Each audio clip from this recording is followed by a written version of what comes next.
If you've been paying close attention to Jim Boylen's rotation and minutes allocation, it's become increasingly apparent the head coach is more comfortable with Ryan Arcidiacono not running the offense in crunch time. Arcidiacono has been getting more fourth-quarter minutes at the expense of Kris Dunn, and this past Sunday when Zach LaVine was sidelined because of a patellar tendon strain, both Arcidiacono and Shaq Harrison played more minutes than Dunn.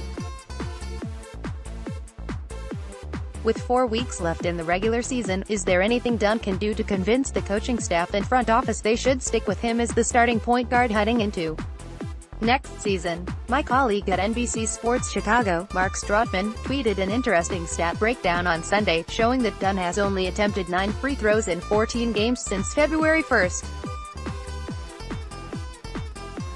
As Stroutman points out, what makes this stat even more mind-boggling is that Dunn averages 12.1 drives per game, which ranks 25th among all players. You would think he would be able to draw more free throws with that many attempts at getting to the rim. It's mind-boggling. Dunn is averaging 12.1 drives per game this season, 25th most in the NBA. To put that in context, LeBron James is 26th at 12.0 drives per game. Mark Stroutman, at MarkStraut, March 10, 2019. And that gets us to the heart of the problem. The third-year pro seems to be battling his confidence right now, getting caught in between on too many plays. During an All-American college career at Providence, Dunn was the primary scorer and attacked defenses on almost every possession for mid-range jumpers and drives to the basket. At 6'4", he was considered an ideal pro prospect because of his aggressive mentality and defensive skills. He wound up going 5th overall to Minnesota in the 2016 draft. Bulls fans saw some of that aggressiveness last season, when Dunn became a go-to scorer late in games while LaVine was rehabbing from ACL surgery. Unfortunately, Dunn's first season as a Bull was short-circuited by a frightening fall after a breakaway dunk against Golden State at the United Center. He didn't seem like the same player when he returned, and that sometimes tentative play has carried over into this season. Dunn is a reluctant shooter from three-point range, ranking near the bottom of all starting point guards in attempts from beyond the arc. In catch-and-shoot situations, Dunn has had some success when he doesn't hesitate and steps right into his shot. But all too often you can see him thinking about whether he should pull the trigger, even though his 34% success rate this season is better than his career average. Decision-making is also an area where Bulls coaches are looking for more from Dunn. His 2.63-to-1 assist-to-turnover ratio isn't exceptional, and the propensity to make high-risk passes in transition really hasn't improved since he arrived in Chicago. Dunn is still a solid on-ball defender, who averages 1.5 steals per game, but his impact on that end hasn't been quite as good as the Bulls had hoped either. So, what does that mean for the future? Bulls general manager Gar Forman has been seen at a number of Murray Street games this season, scouting point guard Ja Morant, who is projected to be a top 3 pick in the June draft. And the Bulls also did their homework on intriguing Vanderbilt prospect Darius Garland, whose freshman season was cut short by a meniscus injury. The Bulls could use their lottery pick on one of the 2 point guards or shop for a veteran in free agency to compete with Dunn during training camp in September. Remember, Dunn is eligible for an extension to his rookie contract this summer, but coming off an uneven season, it's hard to predict the Bulls and Dunn's representatives will be able to agree on a price point both sides can live with. Bobby Portis was traded last month because the Bulls knew what kind of contract he was looking for after failing to come to agreement on an extension before opening night last October. The front office could be facing an even bigger stalemate with Dunn, who will be looking for a starter-level contract even while facing competition to hang on to that job next season. If the Bulls draft Morant or Garland, don't be surprised if they actively look to trade Dunn this summer. With nearly $20 million in cap space available, the Bulls could look to add a veteran like Derrick Rose, Patrick Beverley, Ricky Rubio or Darren Collison to serve as a mentor and hold down the starting job until the rookie is ready. Another option would be to make an aggressive offer to a restricted free agent like Terry Rozier or Malcolm Brogdon with the hope that teams with high payrolls like the Celtics and Bucks won't match, and then go with Arcidiacono and Harrison as backups. Bottom line, with 14 games left in the regular season, it seems unlikely Dunn will be able to change the opinions already formed by the coaching staff and front office. He can pretty much count on seeing his name involved in trade rumors throughout the offseason as the Bulls decide which direction to go in trying to strengthen their roster at arguably the most important position in the modern NBA.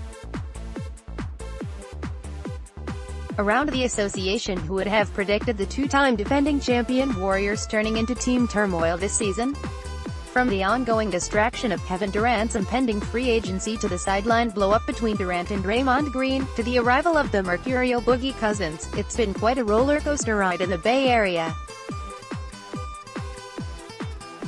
The latest incident came Sunday night during a shocking home court loss to the team with the worst record in the Western Conference. The Phoenix Suns, Warriors coach and former Bulls good guy Steve Kerr was caught by the television cameras saying, "I'm so and tired of Draymond's T." Kerr laughed it off in talking with reporters after practice Monday, saying the lip readers got it wrong, and he actually said, "I beg to differ with Draymond's approach." Everyone had a good laugh and the case was closed, but the reality is Green is having a subpar season, opposing teams are feasting on Cousins' defensive ineptitude, and Durant had to leave Sunday night's game after rolling an ankle, continuing the team's season-long run of nagging injuries.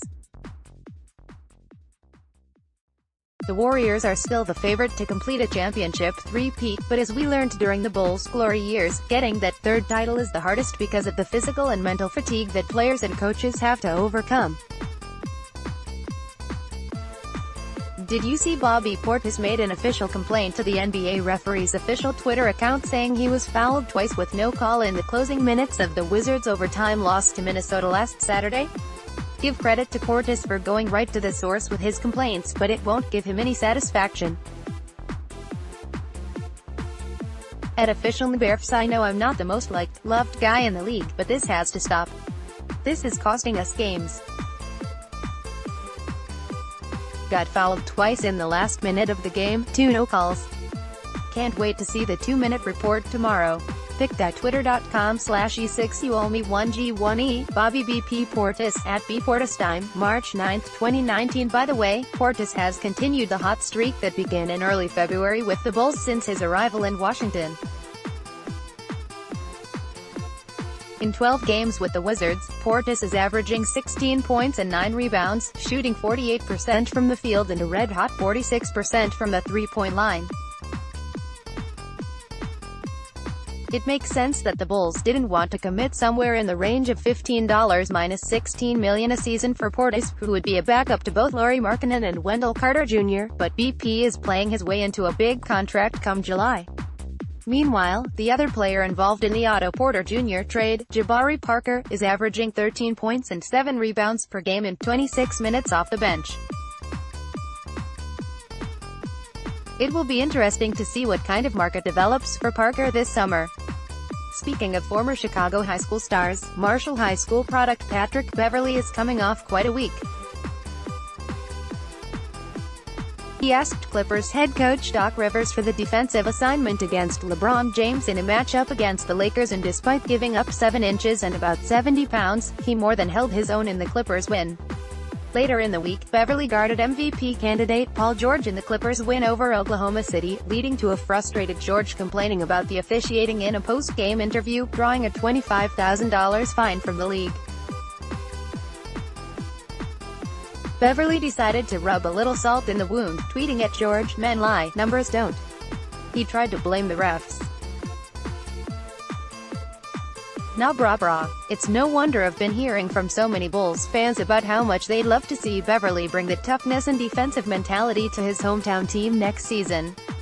His game reminds me so much of my friend and former colleague at NBC Sports Chicago, the late great Norm Van Leer. Maybe if Beverley decides to come back to Chicago in free agency, the Bulls can give him the No. 2 jersey that Norm made famous. I know Norm would be smiling, and he wouldn't have to ask Beverley for 48 minutes of intensity. Click here to download the new My Teams app by NBC Sports. Receive comprehensive coverage of your teams and stream the Bulls easily on your device.